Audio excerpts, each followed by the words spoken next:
সৌরভ সাহা এক ব্যবসায়ী, তার বাড়ি, এবং সেখানে সকাল থেকে ইডি আধিকারিকরা তল্লাশি অভিযান চালাচ্ছেন, তাকে জিজ্ঞাসাবাদ করা হচ্ছে।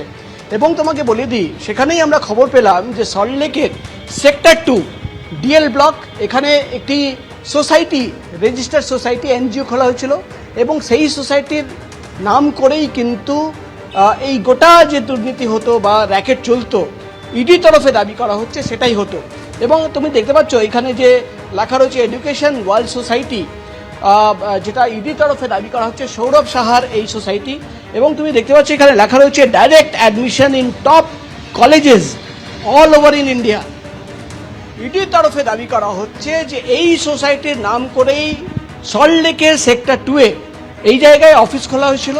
P4 insulated water tanks, kitchen and bath fittings, বিশুদ্ধ জল, সুস্থ জীবন, P4 আজীবন। এবং এখানেই কিন্তু ক্যান্ডিডেটদের ডাকা হতো।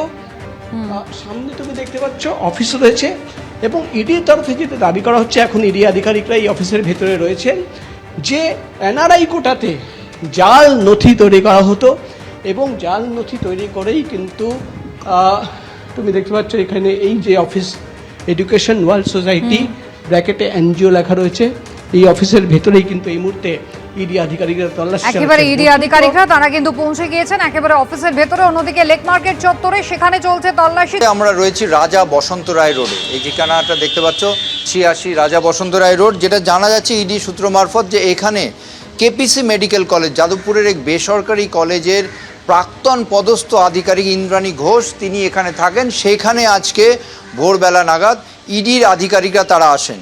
এই কেপিসি মেডিকেল কলেজের বিরুদ্ধেও অভিযোগ উঠেছিল, এবং তদন্তে কেপিসি মেডিকেল কলেজেও ইডির আধিকারিকরা গিয়েছিলেন যে এনআরআই কোটাতে রীতিমতো টেন্ডারের মতো যে যত টাকা দিতে পারবে সে সেরকমভাবে একটি এমবিবিএসের সিট পাবে, সেরকম অভিযোগ উঠেছিল। সেই সংক্রান্ত বিষয় নিয়ে কেপিসি মেডিকেল কলেজে দীর্ঘ অভিযান চালিয়েছে, ইডির নানান নথি সংগ্রহ করা হয়েছে। এখন যেটা ইডি সূত্র মারফত জানা যাচ্ছে যে পরবর্তী যে তথ্য পাওয়া গেছে সেই তথ্যের ভিত্তিতে ইন্দ্রাণী ঘোষের সঙ্গে কথা বলতে, তার থেকে তথ্য সংগ্রহ করতে জিজ্ঞাসাবাদের জন্য এখানে এসছেন। এবং আমরা দেখতে পাচ্ছি আমার সহকর্মী সন্দীপ সাধুকা দেখাচ্ছে যে এই ভেতরে যে সেন্ট্রাল ফোর্সের যারা আধিকারিক, যারা জওয়ান, তারাও আছেন, এবং এইখানে ভেতরে ঢোকা বেরোনো যথেষ্ট নিয়ন্ত্রিত আছে।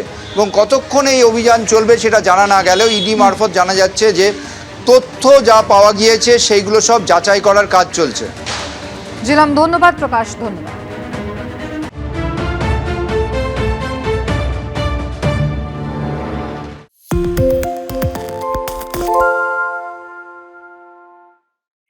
সত্য অন্তহীন, সত্যের খোঁজও তাই, সত্য সন্ধানে তাই আমরা অক্লান্ত, অকুতভয়। এবিপি আনন্দ নতুন ভাবনার প্রতীক, যা মনে মুক্ত, তথ্যে যুক্ত এবং যাবতীয় সীমানার বাঁধন থেকে মুক্ত। সীমা না শব্দটির মধ্যে লুকিয়ে আছে মানা শব্দটি, যেন চোখ রাঙানি এক অদৃশ্য বেড়াজাল, যা আটকে রাখে আমাদের এক ছোট্ট গণ্ডির মধ্যে। একমাত্র সঠিক খবরই গড়ে তুলবে এক মুক্ত সমাজ। সেই জগৎ গড়ার লক্ষ্যে কোনো সীমানার ঠুকুটি আমরা মানব না।